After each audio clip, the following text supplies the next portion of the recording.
ಪಂಡಿತರಾಜ ಜಗನ್ನಾಥ ತನ್ನ ರಸಗಂಗಾಧರ ಗ್ರಂಥದಲ್ಲಿ ಒಂದು ಒಳ್ಳೆ ಮಾತು ಹೇಳ್ತಾನೆ. ಜಗತಿ ನರಜನ್ಮ ತಸ್ಮಿನ್ ವೈದುಷ್ಯಂ ತತ್ರ ಸತ್ಕವಿತಾ ಕವಿತಾಯಾಂ ಪರಿಣಾಮೋ ದುಷ್ಪ್ರಾಪ ಪುಣ್ಯಹೀನೇನ ಅಂತ ಹೇಳಿಬಿಡ್ತಾನೆ.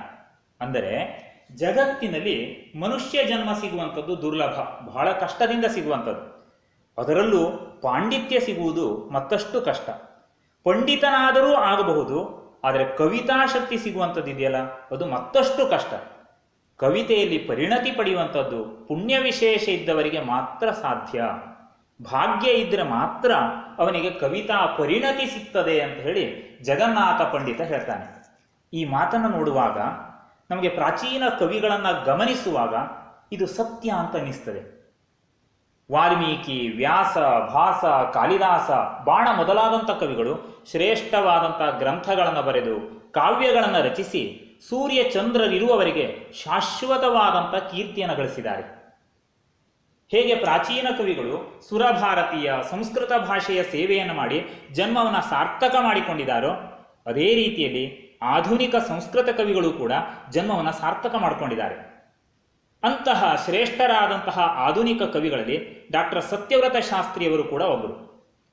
ಇವರು ಸಂಸ್ಕೃತ ಸಾಹಿತ್ಯ ಕ್ಷೇತ್ರದ ಮುಕುಟಮಣಿಯ ರೀತಿಯಲ್ಲಿ ಶೋಭಿಸ್ತಾ ಇದ್ದಾರೆ. 20-21ನೇ ಶತಮಾನದಲ್ಲಿ ಸಂಸ್ಕೃತ ಭಾಷೆಯಲ್ಲಿ ಅತ್ಯಂತ ಶ್ರೇಷ್ಠವಾದ ಉತ್ತಮೋತ್ತಮವಾದಂತಹ ಕಾವ್ಯ ಗ್ರಂಥಗಳನ್ನು ರಚನೆ ಮಾಡಿದ್ದಾರೆ. ಆಕಾಶದ ಚಂದ್ರನಂತೆ ಇವರು ಶೋಭಿಸ್ತಾ ಇದ್ದಾರೆ. 3 ಮಹಾದ್ವೀಪಗಳಲ್ಲಿ, ವಿದೇಶದ 6 ವಿಶ್ವವಿದ್ಯಾಲಯಗಳಲ್ಲಿ ಆಚಾರ್ಯ ಎನ್ನತಕ್ಕಂಥ ಪದವಿಯನ್ನ, ಗೌರವ ಪ್ರಾಧ್ಯಾಪಕ ಪದವಿಯನ್ನ ಇವರು ಪಡೆದಿದ್ದಾರೆ. 3 ಮಹಾಕಾವ್ಯಗಳನ್ನು ರಚನೆ ಮಾಡಿದ್ದಾರೆ, 3 ಖಂಡಕಾವ್ಯಗಳನ್ನು ರಚನೆ ಮಾಡಿದ್ದಾರೆ, 5 ವಿಮರ್ಶಾ ಗ್ರಂಥಗಳನ್ನು ರಚಿಸಿದ್ದಾರೆ.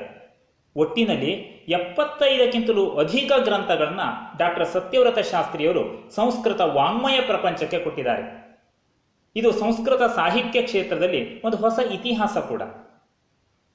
ಭಾರತೀಯ ಜ್ಞಾನಪೀಠ ಸಂಸ್ಥೆ ಇವರ ಅಸದೃಶವಾದಂತಹ ಸಾಹಿತ್ಯ ಸೇವೆಯನ್ನು ಪರಿಗಣಿಸಿ ಕ್ರಿಸ್ತಶಕ 2009ನೇ ಇಸ್ವಿಯಲ್ಲಿ ಅವರಿಗೆ ಜ್ಞಾನಪೀಠ ಪ್ರಶಸ್ತಿಯನ್ನು ನೀಡಿ ಗೌರವಿಸಿದೆ.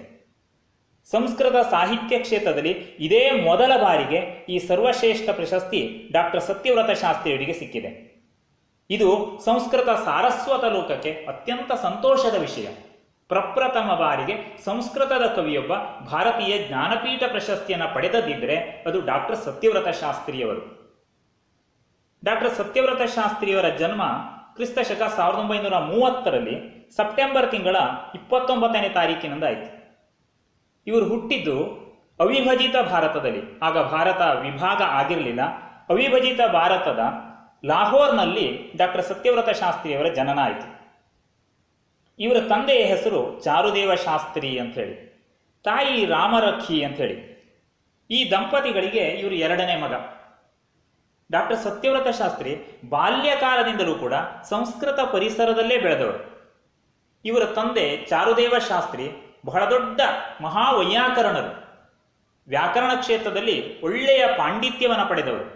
ಹಾಗಾಗಿ ಅಭಿನವ ಪಾಣಿನಿ ಅನ್ನತಕ್ಕಂಥ ಹೆಸರು ಡಾಕ್ಟರ್ ಚಾರುದೇವ ಶಾಸ್ತ್ರಿಯವರಿಗಿತ್ತು. ಆ ಕಾಲದಲ್ಲಿಯೇ ಇವರು ರಾಷ್ಟ್ರಪತಿ ಪುರಸ್ಕಾರವನ್ನು ಪಡೆದಿದ್ದಾರೆ. ಪಂಜಾಬ್ ಸರ್ವಕಾರದಿಂದ ಶಿರೋಮಣಿ ಸಂಸ್ಕೃತ ಸಾಹಿತ್ಯ ಪ್ರಶಸ್ತಿಯನ್ನು ಕೂಡ ಪಡೆದಿದ್ದಾರೆ. ಇನ್ನು ತಾಯಿ ರಾಮರಖಿ ಸುಶೀಲಳು, ಉತ್ತಮವಾದಂಥ ಚಾರಿತ್ರ್ಯ ಹೊಂದಿದವಳು, ಸರ್ವಗುಣ ಸಂಪನ್ನಳಾಗಿದ್ಲು. ಅವಳು ಕೂಡ ಸಂಸ್ಕೃತ ಭಾಷೆಯನ್ನು ಚೆನ್ನಾಗಿ ತಿಳಿದಿದ್ದಳು. ಮನೆಯಲ್ಲಿ ಎಲ್ಲ ಕಡೆಯಲ್ಲಿ ಸಂಸ್ಕೃತ ಭಾಷೆಯಲ್ಲಿಯೇ ವ್ಯವಹಾರ ನಡೀತಾ ಇತ್ತು. ಈ ರೀತಿಯಾಗಿ ಸಂಪೂರ್ಣವಾದಂತಹ ಮನೆ ಸಂಸ್ಕೃತಮಯವಾಗಿತ್ತು. ಹಾಗಾಗಿ ಸ್ವಾಭಾವಿಕವಾಗಿ ಬಾಲಕನಾದಂಥ ಸತ್ಯವ್ರತನ ಮನಸ್ಸಿನಲ್ಲಿ, ಹೃದಯದಲ್ಲಿ ಸಂಸ್ಕೃತ ಭಾಷೆಯ ಬಗ್ಗೆ ಪ್ರೀತಿ ಬೆಳೆಯುತ್ತದೆ. ಸತ್ಯವ್ರತ ಶಾಸ್ತ್ರಿ ತನ್ನ ಆರಂಭಿಕ ವಿದ್ಯಾಭ್ಯಾಸವನ್ನು ತಂದೆಯ ಸಮೀಪದಲ್ಲಿ ಮಾಡ್ತಾರೆ. ಅನಂತರ ಅಧ್ಯಯನಕ್ಕೆ ಅಂತ ಹೇಳಿ ಅವರು ವಾರಾಣಸಿ ಹೋಗ್ತಾರೆ. ಅಲ್ಲಿ ಅನೇಕ ಪಂಡಿತರ ಸನ್ನಿಧಿಯಲ್ಲಿ ವಿವಿಧ ಶಾಸ್ತ್ರಗಳನ್ನು ಅಧ್ಯಯನ ಮಾಡ್ತಾರೆ.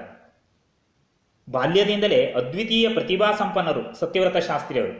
ಹಾಗಾಗಿ ಇವರು ಎಲ್ಲೆಲ್ಲಿ ಅಧ್ಯಯನ ಮಾಡಲಿಕ್ಕೆ ಅಂತ ಹೋಗ್ತಾರೋ ಅಲ್ಲೆಲ್ಲ ಪ್ರಥಮ ಸ್ಥಾನವನ್ನು ಪಡೀತಾರೆ. ಸುವರ್ಣ ಪದಕಗಳಿಂದ ಅಲಂಕರಿಸಲ್ಪಡುತ್ತಾರೆ. ಪಂಜಾಬ್ ವಿಶ್ವವಿದ್ಯಾಲಯದ ಮೂಲಕ ಸಂಸ್ಕೃತದಲ್ಲಿ BA ಪದವಿಯನ್ನು ಮತ್ತು MA ಪದವಿಯನ್ನು ಪಡೀತಾರೆ. ಈ ಎರಡು ಕ್ಷೇತ್ರಗಳಲ್ಲಿ ಪ್ರಥಮ ಶ್ರೇಣಿಯಲ್ಲಿ ಉತ್ತೀರ್ಣರಾಗ್ತಾರೆ. ಅನಂತರ ಸಂಶೋಧನೆ ನಡೆಸಿ ಒಂದು ಗ್ರಂಥ ಬರೀತಾರೆ. ಇವರು ಬರೆದಂತಹ ಗ್ರಂಥ ವಾಕ್ಯಪದೀಯದಲ್ಲಿ ಕಾಲ ಆಕಾಶಗಳ ಪರಿಕಲ್ಪನೆ ಅಂತ ಹೇಳಿ. ಈ ಸಂಶೋಧನಾ ಮಹಾಪ್ರಬಂಧಕ್ಕೆ ಕಾಶಿ ವಿಶ್ವವಿದ್ಯಾಲಯ ಡಾಕ್ಟರ್ ಆಫ್ ಫಿಲಾಸಫಿ ಎನ್ನುವಂಥ ಪದವಿಯನ್ನು ನೀಡುತ್ತದೆ. ಇದಕ್ಕೆ ಸಂಸ್ಕೃತದಲ್ಲಿ ವಿದ್ಯಾವಾರಿಧಿ ಪದವಿ ಅಂತ ಹೇಳ್ತಾರೆ. ಶಾಸ್ತ್ರಿ ಮಹೋದಯನ ಪತ್ನಿಯ ಹೆಸರು ಉಷಾ ಅಂತ ಹೇಳಿ. ಅವಳು ಕೂಡ ಸಂಸ್ಕೃತ ವಿದುಷಿ. ಅವಳು ಸಂಸ್ಕೃತದಲ್ಲಿ ಮಹಾಪ್ರಬಂಧವನ್ನು ಬರೆದು ಅವಳು ಕೂಡ PhD ಪದವಿಯನ್ನು ಪಡೆದಿದ್ದಾಳೆ. ಅಧ್ಯಯನ ಮುಗಿದ ನಂತರ ಡಾಕ್ಟರ್ ಸತ್ಯವ್ರತ ಶಾಸ್ತ್ರಿಯವರು ದೆಹಲಿ ವಿಶ್ವವಿದ್ಯಾಲಯದಲ್ಲಿ 40 ವರ್ಷಗಳ ಕಾಲ ಅಧ್ಯಾಪನ ಕೆಲಸವನ್ನು ಮಾಡ್ತಾರೆ. ಅಲ್ಲಿ ಇವರು ಅಧ್ಯಾಪಕರಾಗಿ ಕೆಲಸ ಮಾಡ್ತಾರೆ, ಸಂಸ್ಕೃತ ವಿಭಾಗದ ಪ್ರಮುಖರಾಗಿ ಕೆಲಸ ಮಾಡ್ತಾರೆ, ಅನಂತರ ಕಲಾ ಸಂಕಾಯ ಪ್ರಮುಖರಾಗಿ ಕೂಡ ಹೊಣೆಗಾರಿಕೆಯನ್ನು ನಿರ್ವಹಣೆ ಮಾಡ್ತಾರೆ. ಉತ್ಕಲ ರಾಜ್ಯದ ಪುರಿ ಜಗನ್ನಾಥ ವಿಶ್ವವಿದ್ಯಾಲಯದಲ್ಲಿ ಉಪಕುಲಪತಿಯಾಗುತ್ತಾರೆ. Bangkok, Belgium, Thailand, Germany, Canada, Indonesia ಈ ಮೊದಲಾದಂತಹ ವಿದೇಶೀಯ ವಿಶ್ವವಿದ್ಯಾಲಯಗಳಲ್ಲಿ ಆಹ್ವಾನಿತ ಆಚಾರ್ಯರಾಗಿ ಅಂದರೆ ಗೌರವ ಪ್ರಾಧ್ಯಾಪಕರಾಗಿ ಡಾಕ್ಟರ್ ಸತ್ಯವ್ರತ ಶಾಸ್ತ್ರಿಯವರು ಕೆಲಸ ಮಾಡಿದ್ದಾರೆ. 100ಕ್ಕಿಂತಲೂ ಹೆಚ್ಚು ದೇಶ ವಿದೇಶಗಳ ಸಮ್ಮೇಳನಗಳಲ್ಲಿ ಮಹಾಪ್ರಬಂಧಗಳನ್ನು ಮಂಡನೆ ಮಾಡಿದ್ದಾರೆ. ಅಲ್ಲಿಯ ಗೋಷ್ಠಿಗಳಲ್ಲಿ ಅಧ್ಯಕ್ಷ ಸ್ಥಾನವನ್ನು ಅಲಂಕರಿಸಿದ್ದಾರೆ. ಡಾಕ್ಟರ್ ಸತ್ಯವ್ರತ ಶಾಸ್ತ್ರಿಯವರ ಜೀವನದ ಒಂದು ವಿಶೇಷವಾದಂತಹ ಘಟನೆ ಅಂದರೆ, ಇವರು ಥಾಯ್ಲ್ಯಾಂಡ್ ದೇಶದ ರಾಜಕುಮಾರಿ ಮಹಾಚಕ್ರಿ ಸಿರಿಂದೋ ಎನ್ನುವವಳಿಗೆ ಸಂಸ್ಕೃತವನ್ನು ಬೋಧನೆ ಮಾಡ್ತಾರೆ. ಅಲ್ಲಿ ಒಂದು ಸ್ವಾರಸ್ಯಕರವಾದಂತಹ ಘಟನೆ ನಡೀತದೆ. ಒಮ್ಮೆ ಶಾಸ್ತ್ರಿಯವರು ಬ್ಯಾಂಕಾಕ್ ನಗರದಲ್ಲಿರುವಂತಹ ನ್ಯಾಷನಲ್ ಗ್ರಂಥಾಲಯಕ್ಕೆ ಹೋಗ್ತಾರೆ. ಇವರಿಗೆ ಸಂಸ್ಕೃತ ಗ್ರಂಥಗಳನ್ನು ಅಧ್ಯಯನ ಮಾಡುವಂಥ ಹವ್ಯಾಸ. ಹಾಗಾಗಿ ಸಂಸ್ಕೃತ ಗ್ರಂಥಗಳೇನಾದರೂ ಸಿಗ್ತದೋ ಅಂತ ಹೇಳಿ ಹುಡುಕಲಿಕ್ಕೆ ಅಂತ ಅಲ್ಲಿಗೆ ಹೋಗಿರ್ತಾರೆ. ಆ ಗ್ರಂಥಾಲಯದ ಪ್ರಮುಖ ಒಬ್ಬ ಇದ್ದ, ಅವನ ಹೆಸರು ಶೂಫಕ್ ಅಂತ ಹೇಳಿ. ಅವನನ್ನು ಪ್ರಶ್ನೆ ಮಾಡ್ತಾರೆ, ಇಲ್ಲಿ ಗ್ರಂಥಾಲಯದಲ್ಲಿ ಸಂಸ್ಕೃತ ಪುಸ್ತಕಗಳು ಸಿಗ್ತವೆಯೇ ಅಂತ ಹೇಳಿ. ಆಗ ಆ ಶೂಫಕ್ ಹೇಳ್ತಾನೆ, ನಮ್ಮ ಗ್ರಂಥಾಲಯದಲ್ಲಿ ಯಾವ ಸಂಸ್ಕೃತ ಪುಸ್ತಕಗಳೂ ಇಲ್ಲ. ಆದರೆ ನಾನು ನಿಮಗೊಂದು ಸಲಹೆ ಕೊಡಲು ಬಯಸ್ತೇನೆ, ನೀವೇ ಯಾಕೆ ಸಂಸ್ಕೃತದಲ್ಲಿ ಗ್ರಂಥವನ್ನು ಬರೀಬಾರದು ಅಂತ ಹೇಳಿ ಆ ಶೂಫಕ್ ಮಹಾಶಯ ಡಾಕ್ಟರ್ ಸತ್ಯವ್ರತ ಶಾಸ್ತ್ರಿಯವರಿಗೆ ಹೇಳ್ತಾನೆ. ಅವನ ಮಾತು ಇವರಲ್ಲಿ ಪ್ರೇರಣೆಯನ್ನು ಉಂಟು ಮಾಡ್ತದೆ. ಅದರಿಂದ ಪ್ರೇರಿತರಾಗ್ತಾರೆ. ಹೌದಲ್ವಾ, ನಾನು ಯಾಕೆ ಸಂಸ್ಕೃತದಲ್ಲಿ ಗ್ರಂಥವನ್ನು ಬರೀಬಾರದು ಅಂತ ಅಂದುಕೊಂಡು ಆ ಸಂದರ್ಭದಲ್ಲಿ ಅವರು ಥಾಯಿ ದೇಶದ ಸೌಂದರ್ಯವನ್ನು, ಸಂಸ್ಕೃತಿಯನ್ನು, ನಾಗರಿಕರ ಜೀವನ ಶೈಲಿಯನ್ನು, ರಾಜಪರಿವಾರದ ಸಂಸ್ಕೃತ ಭಾಷಾ ಪ್ರೀತಿಯನ್ನು ಆಧಾರವಾಗಿಟ್ಟುಕೊಂಡು ಥಾಯಿ ದೇಶ ವಿಲಾಸಂ ಎನ್ನುವಂತಹ ಖಂಡಕಾವ್ಯವನ್ನು ರಚನೆ ಮಾಡ್ತಾರೆ. ಈ ಖಂಡಕಾವ್ಯವನ್ನು ರಾಜಕುಮಾರಿ ಮಹಾಚಕ್ರಿ ಸಿರಿಂದೋ ಓದ್ತಾಳೆ. ಈ ಕಾವ್ಯವನ್ನು ಕೇಳಿ ಓದಿ ಅವಳು ಸಂತುಷ್ಟಳಾಗ್ತಾಳೆ. ಬಹಳ ಖುಷಿ ಆಗ್ತದೆ ಅವಳಿಗೆ. ಸಂಸ್ಕೃತ ಭಾಷೆಯಲ್ಲಿ ತಾಯಿ ದೇಶದ ವಿಶೇಷವಾದಂಥ ಒಂದು ಕಾವ್ಯ ಇದೆ ಎನ್ನುವಂಥದ್ದು ಅವಳಿಗೆ ಎಲ್ಲಿಲ್ಲದ ಸಂತೋಷವನ್ನು ಉಂಟು ಮಾಡ್ತದೆ. ಸಂತುಷ್ಟಳಾದಂತಹ ಆ ರಾಜಕುಮಾರಿ ಸಿರಿಂದೋ ಆ ಕಾವ್ಯವನ್ನು ಥಾಯಿ ಭಾಷೆಗೆ ಅನುವಾದ ಮಾಡ್ತಾಳೆ. ಅದೇ ಸಂದರ್ಭದಲ್ಲಿ ಡಾಕ್ಟರ್ ಚಾರುದೇವ ಶಾಸ್ತ್ರಿಯವರು ತಾಯಿ ದೇಶದ ರಾಮಕಥೆಯನ್ನು ನೋಡ್ತಾರೆ. ಅಲ್ಲಿ ಅತ್ಯಂತ ಪ್ರಸಿದ್ಧವಾದಂಥ ರಾಮಕಥೆ.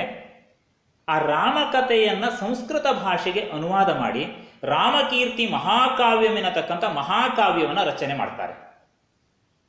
ನೋಡಿ, ಸಂಸ್ಕೃತ ಸಾಹಿತ್ಯ ರಚನಾ ಕಾರ್ಯದಲ್ಲಿ ಅಪ್ರತಿಮವಾದಂತಹ ಪಾಂಡಿತ್ಯವನ್ನು ಪಡೆದವರು ಇವರು. ಹಾಗಾಗಿ ಇವರನ್ನ ಅನೇಕ ರಾಷ್ಟ್ರೀಯ ಅಂತಾರಾಷ್ಟ್ರೀಯ ಸಂಸ್ಥೆಗಳು ಗೌರವಿಸಿವೆ. ಭಾರತ ಸರ್ವಕಾರ ಕೂಡ ಇವರಿಗೆ ಪದ್ಮ ಪ್ರಶಸ್ತಿಯನ್ನು ಕೊಟ್ಟಿದೆ, ರಾಷ್ಟ್ರಪತಿ ಪ್ರಶಸ್ತಿಯನ್ನು ಕೊಟ್ಟಿದೆ, ಸಾಹಿತ್ಯ ಅಕಾಡೆಮಿ ಪ್ರಶಸ್ತಿ ಸಿಕ್ಕಿದೆ, ವಿದ್ಯಾವಾಚಸ್ಪತಿ ಪ್ರಶಸ್ತಿ, ಕಾಳಿದಾಸ ಪುರಸ್ಕಾರವನ್ನು ಇವರು ಪಡೆದಿದ್ದಾರೆ. ಇನ್ನು ಬ್ಯಾಂಕಾಕ್ ನಗರದ ಸಿಲ್ಫ್ಕಾರ್ನ್ ವಿಶ್ವವಿದ್ಯಾಲಯ, ಹಾಗೆ ರೋಮಾನಿಯಾ ದೇಶದಲ್ಲಿ ಓರಾಡೆ ವಿಶ್ವವಿದ್ಯಾಲಯ ಅಂತಿದೆ. ಈ ಎರಡು ವಿಶ್ವವಿದ್ಯಾಲಯಗಳ ಗೌರವ ಡಾಕ್ಟರೇಟ್ ಪದವಿ ಡಾಕ್ಟರ್ ಸತ್ಯವ್ರತ ಶಾಸ್ತ್ರಿಯವರಿಗೆ ಸಿಕ್ಕಿದೆ. Nepal, Belgium, Canada, Italy, Thailand ಹೀಗೆ ಅನೇಕ ರಾಷ್ಟ್ರಗಳ ಗೌರವ ಪ್ರಶಸ್ತಿ ಡಾಕ್ಟರ್ ಸತ್ಯವ್ರತ ಶಾಸ್ತ್ರಿಯವರಿಗೆ ಸಿಕ್ಕಿದೆ. ಡಾಕ್ಟರ್ ಸತ್ಯವ್ರತ ಶಾಸ್ತ್ರಿಯವರ ಸಂಸ್ಕೃತಾಭಿಮಾನ ಅದು ಅನುಪಮವಾದಂಥದ್ದು. ತಮ್ಮ ಸಂಪೂರ್ಣವಾದಂಥ ಜೀವನವನ್ನು ಸಂಸ್ಕೃತಕ್ಕೋಸ್ಕರ ಅವರು ಅರ್ಪಿಸಿದ್ದಾರೆ. ಅವರ ಸಂಭಾಷಣೆ, ಪತ್ರಲೇಖನ, ವ್ಯವಹಾರ ಎಲ್ಲವೂ ಸಂಸ್ಕೃತ ಭಾಷೆಯಲ್ಲೇ ನಡೀತಾ ಇತ್ತು. ಶಾಸ್ತ್ರಿ ಮಹೋದಯನ ಆಶಯ ಕೂಡ ಸಂಸ್ಕೃತಕ್ಕೆ ಸಂಪೂರ್ಣವಾಗಿ ಪೂರಕವಾದಂಥದ್ದು. ಅವರು ಒಂದು ಕಡೆಯಲ್ಲಿ ಹೇಳ್ತಾರೆ, ಸಂಸ್ಕೃತದ ಪ್ರತಿಯೊಂದು ಪದವೂ ಕೂಡ ವಿಶೇಷವಾದಂತಹ ಅರ್ಥವನ್ನು ಹೊಂದಿದೆ, ಅದು ಅರ್ಥ ವಿಶೇಷವನ್ನು ಹೊಂದಿದೆ. ಹಾಗಾಗಿ ನಮ್ಮ ಪ್ರಾದೇಶಿಕ ಭಾಷೆಗಳಲ್ಲಿ ನಾವು ಗಮನಿಸಿದರೆ ಅಲ್ಲಿರುವಂಥ ದೊಡ್ಡ ಶಬ್ದರಾಶಿ ಏನಿದೆ ಅದು ಸಂಸ್ಕೃತಮಯ. ಹಾಗಾಗಿ ಸಂಸ್ಕೃತ ಭಾಷೆಯನ್ನು ಅಧ್ಯಯನ ಮಾಡಬೇಕು. ನೀವು ಮಾತೃಭಾಷೆಯನ್ನು ಅಧ್ಯಯನ ಮಾಡಿ, ಮಾತೃಭಾಷೆಯ ಜೊತೆಯಲ್ಲಿ ಅವಶ್ಯವಾಗಿ ಪ್ರತಿಯೊಬ್ಬ ಭಾರತೀಯ ಸಂಸ್ಕೃತ ಭಾಷೆಯನ್ನು ಅಧ್ಯಯನ ಮಾಡಬೇಕು ಅಂತ ಹೇಳ್ತಾರೆ. ಯಾಕೆ ಅಂತ ಕೇಳಿದರೆ, ಸಂಸ್ಕೃತ ಎನ್ನುವಂಥದ್ದು ಈ ದೇಶದ ಪ್ರಾಣದಂತೆ ಇದೆ. ಸಂಸ್ಕೃತದ ಕಾರಣದಿಂದಾಗಿ ನಮ್ಮ ಸಂಸ್ಕೃತಿ ಇವತ್ತು ಸುರಕ್ಷಿತವಾಗಿದೆ. ಸಂಸ್ಕೃತ ಭಾಷೆ ಈ ದೇಶದ ಉನ್ನತಿಗೆ ಕಾರಣವಾಗಲಿ, ಈ ನಾಡಿನ ಸಂಸ್ಕೃತಿಗೆ ಅದು ಪ್ರೇರಣೆಯನ್ನು ಕೊಡಲಿ ಅಂತ ಹೇಳ್ತಾರೆ. ಇವರು ದೊಡ್ಡ ದೇಶಭಕ್ತರು. ತಮ್ಮ ಕಾವ್ಯಗಳಲ್ಲಿ ದೇಶಭಕ್ತಿಯನ್ನು ಬಹಳ ಚೆನ್ನಾಗಿ ತೋರಿಸ್ತಾರೆ, ಸಮಾಜದ ಹಿತಚಿಂತನೆಯನ್ನು ಮಾಡ್ತಾರೆ. ಅವರ ಕಾವ್ಯದಲ್ಲಿ ಬಂದಂಥ ಒಂದೆರಡು ಉದಾಹರಣೆಗಳನ್ನ ನಾನು ಕೊಡ್ಲಿಕ್ಕೆ ಇಷ್ಟಪಡ್ತೇನೆ. ಒಂದು ಕಡೆಯಲ್ಲಿ ಅವರು ಹೀಗೆ ವರ್ಣನೆ ಮಾಡ್ತಾರೆ: ದೇಶೋ ಮದೀಯ ಸುತರಾಂ ಸಮೃದ್ಧೋ ಭವೇದಿತೀಚ್ಛಾ ಪರಮಾ ಮದೀಯ ನ ಕೋಪಿ ದೀನೋ ನ ಚ ವಾ ದರಿದ್ರೋ ನ ವ್ಯಾಧಿತೋ ವಾ ನ ಚ ಪೀಡಿತ ಸ್ಯಾತ್. ನನ್ನ ದೇಶ, ನನ್ನ ಭಾರತ ದೇಶ ಎಲ್ಲ ರೀತಿಯಿಂದಲೂ ಸಮೃದ್ಧವಾದದ್ದು ಆಗಬೇಕು. ಇದು ನನ್ನ ಶ್ರೇಷ್ಠವಾದಂಥ ಬಯಕೆ. ಯಾರಾದರೂ ಬಂದು ನನ್ನ ಶ್ರೇಷ್ಠವಾದಂಥ ಬಯಕೆ, ಆಸೆ ಯಾವುದು ಅಂತ ಕೇಳಿದರೆ ನಾನು ಆಗ ಹೇಳುವಂಥ ಮಾತು, ನನ್ನ ದೇಶ ಸರ್ವ ರೀತಿಯಿಂದಲೂ ಸಮೃದ್ಧವಾಗಿ ಇರಬೇಕು ಅಂತ ಹೇಳಿ. ಈ ನಾಡಿನಲ್ಲಿ ಯಾರೊಬ್ಬರೂ ಕೂಡ ದೈನ್ಯದಿಂದ ಕೂಡಿದವರು ಇರಬಾರದು, ಇನ್ನೊಬ್ಬರ ಎದುರಿನಲ್ಲಿ ಕೈಚಾಚುವವರು ಇರಬಾರದು, ಯಾರು ದರಿದ್ರರಾಗಬಾರದು, ಹಸಿವಿನಿಂದ ಬಳಲುವವರು ಯಾರೂ ಇರಬಾರದು, ಯಾರು ರೋಗದಿಂದ ಪೀಡಿತರಾದವರು ಇರಬಾರದು, ಯಾರು ದುಃಖಕ್ಕೆ ಒಳಗಾಗಬಾರದು. ಒಟ್ಟಿನಲ್ಲಿ ನನ್ನ ರಾಷ್ಟ್ರ ಸಮೃದ್ಧವಾಗಿರಬೇಕು ಅಂತ ಹೇಳ್ತಾರೆ.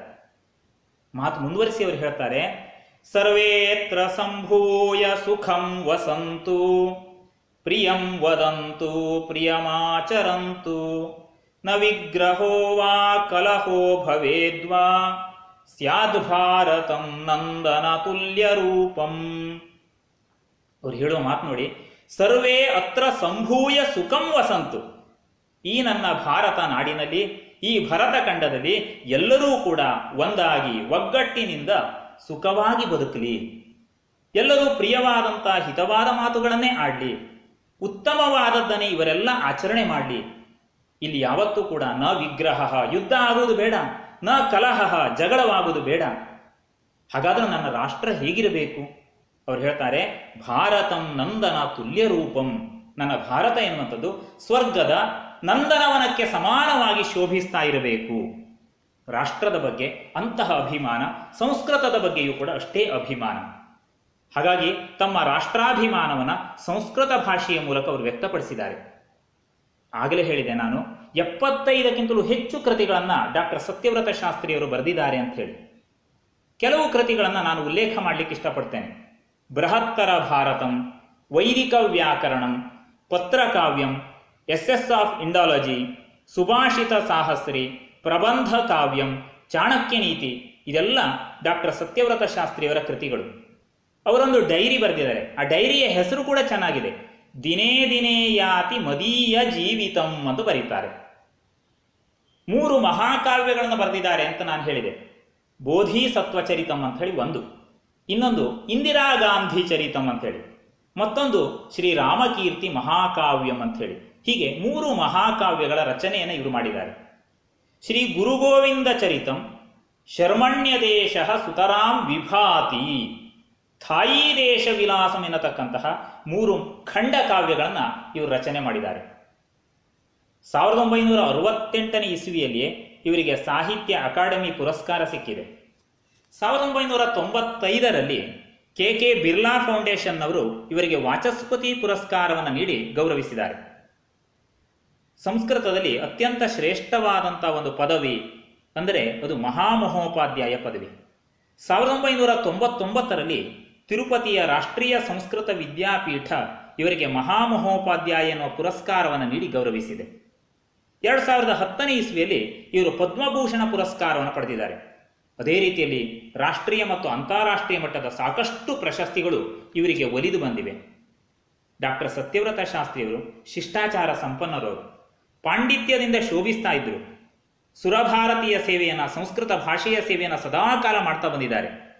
ಹಾಗಾಗಿ ಡಾಕ್ಟರ್ ಸತ್ಯವ್ರತ ಶಾಸ್ತ್ರಿಯನ್ನ ಸಂಸ್ಕೃತ ಭಾಷೆಯನ್ನು ಮಾತನಾಡುವಂಥ ಜನ, ಸಂಸ್ಕೃತಾಭಿಮಾನಿಗಳು ಯಾವಾಗಲೂ ನೆನಪಿಸ್ತಾ ಇರ್ತಾರೆ. ನೆನಪಿಸಬೇಕಾದಂಥ ಅನಿವಾರ್ಯತೆ ಇದೆ ಅಂತ ನನಗನ್ನಿಸ್ತದೆ. ನಮಸ್ಕಾರ.